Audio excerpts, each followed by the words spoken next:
Now, for the plasma membrane, we understand that it surrounds the cell and protect it from the external environment. So it's separating the cell from the external environment. But also we understand that within this external environment, there are things that the cells need, things that like food,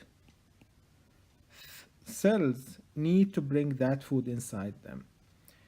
And also there are the wastes, cells need to send them outside the cell.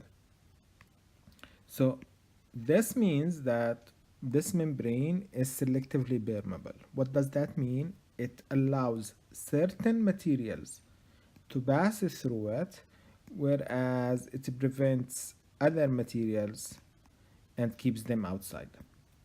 So selective permeable or selective permeability, it's that its ability to allow certain things to pass and to prevent other things from passing.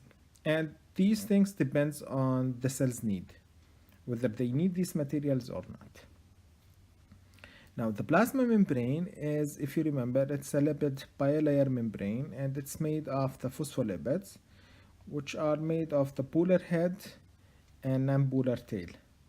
And the way it is arranged, the tails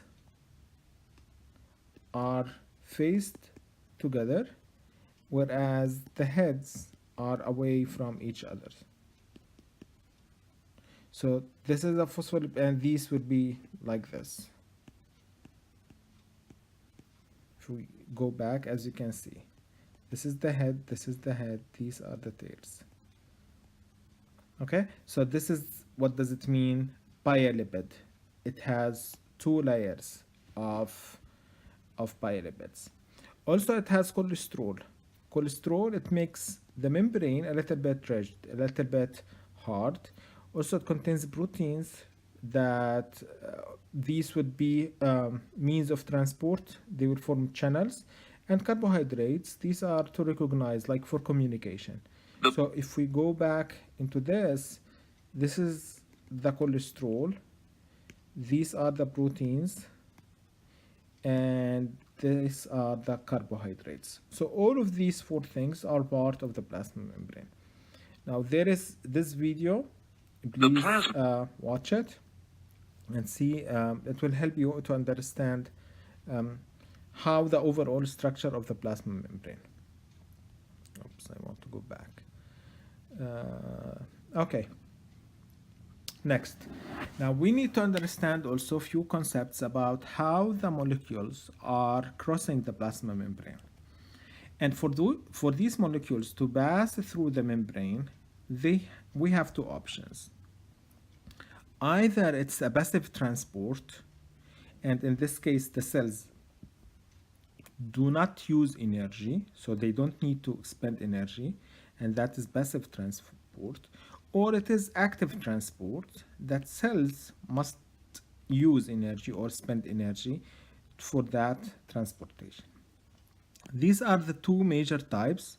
Then there is a subtype, it's called bulk transport. Technically it's part of the active transport, and here it involves these vesicles, the trucks we talked about, and these to move large substances. We have exocytosis and endocytosis, and we will talk about them. But let's start with the passive transport. With the passive transport, we have two major types. One is diffusion, and the second one is osmosis. So what is diffusion?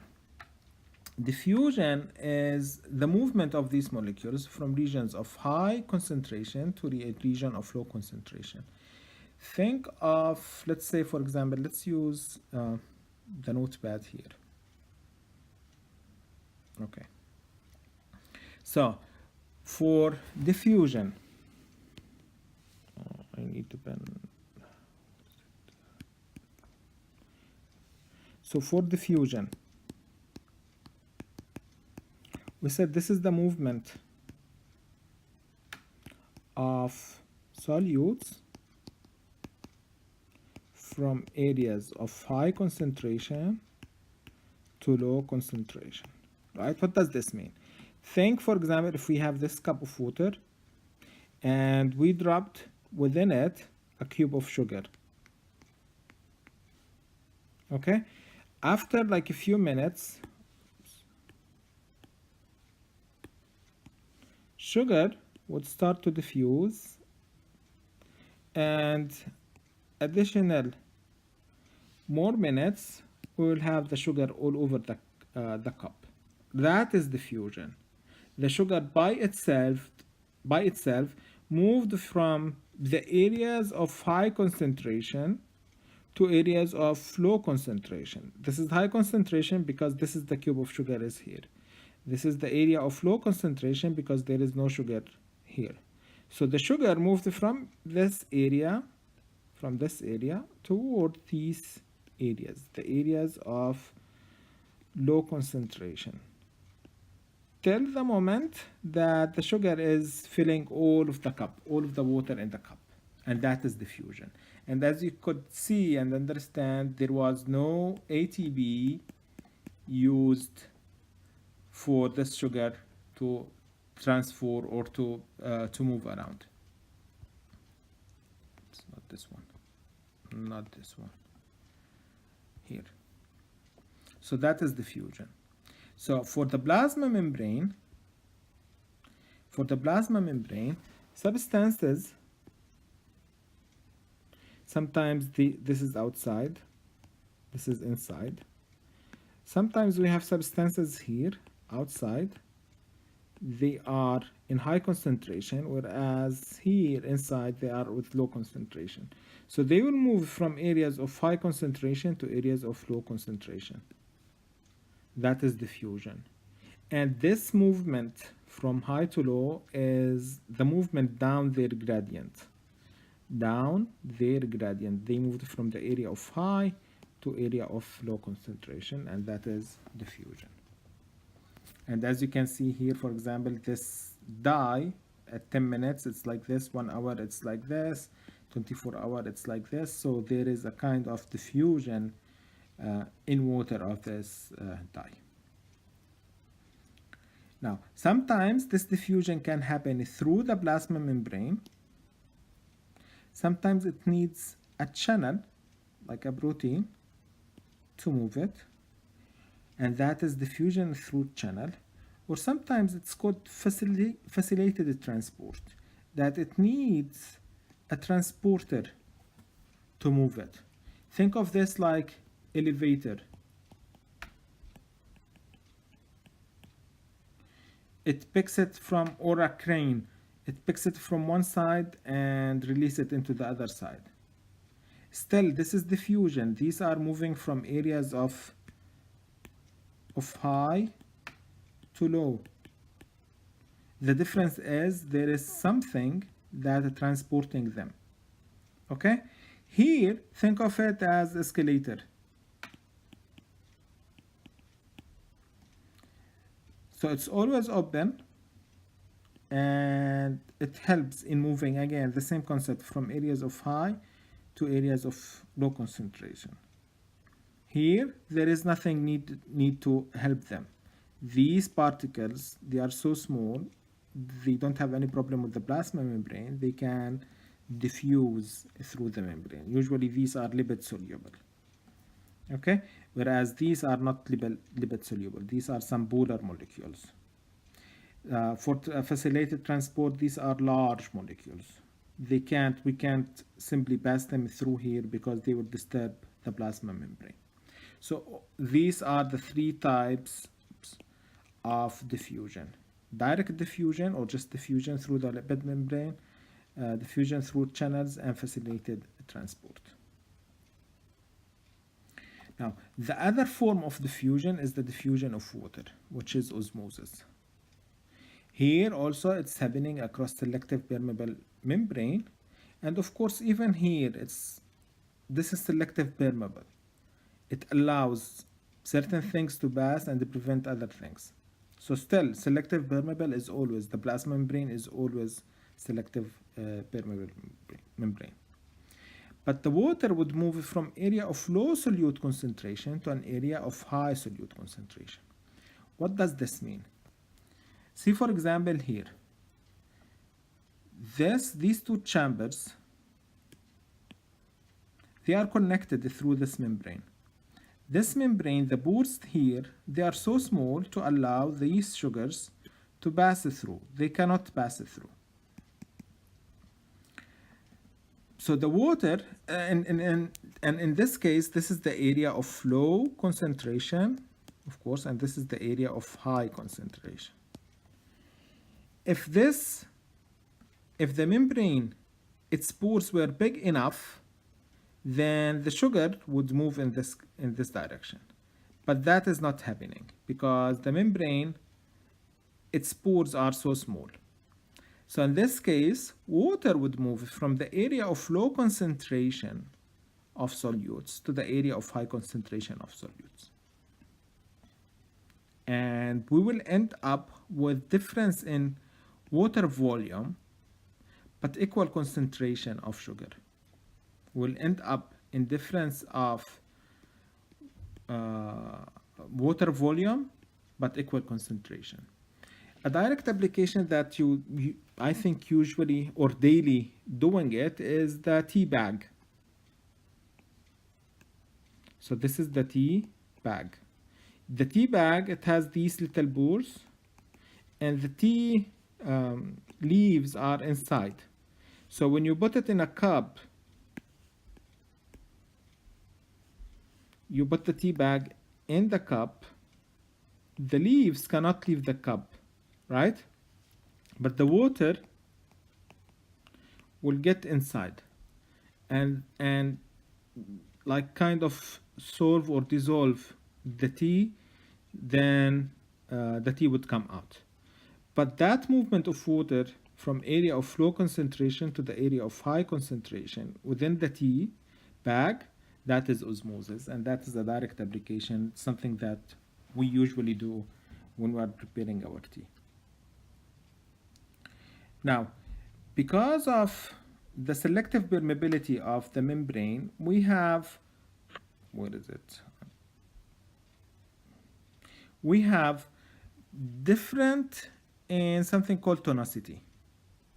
Some different in tonicity. And I will go back to the OneNote to explain this.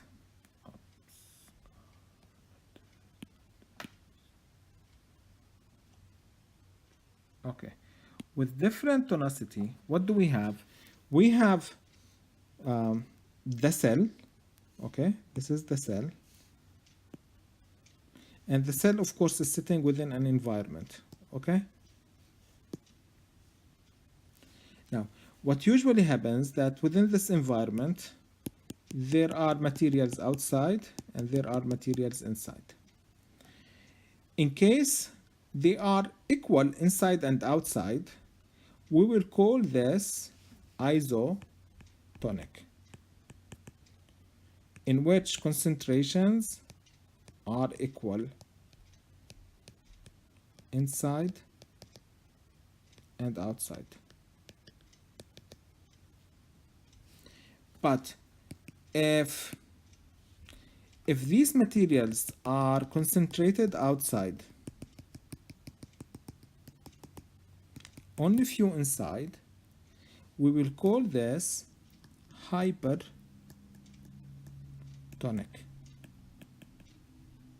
Hypertonic, high concentration outside.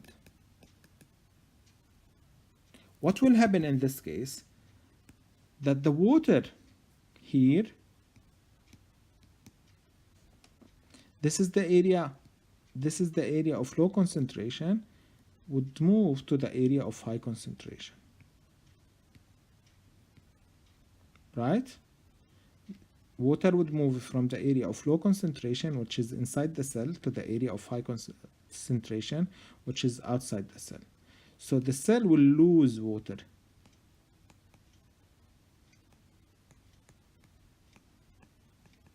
And will shrink. Right?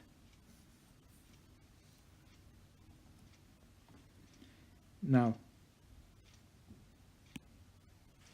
let's see what happens if it is the other way around. If there are high concentrations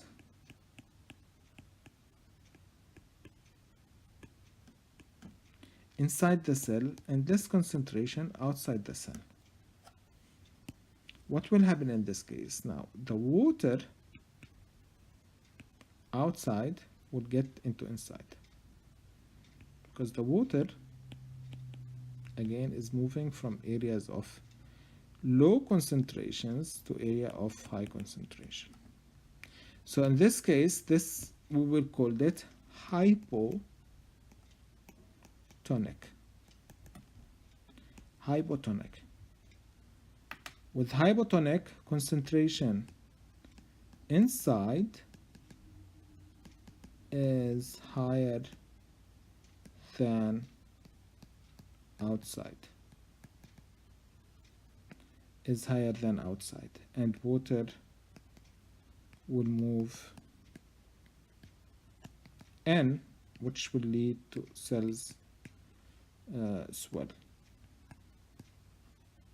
Okay, so these are the three different types of tonicity: either isotonic,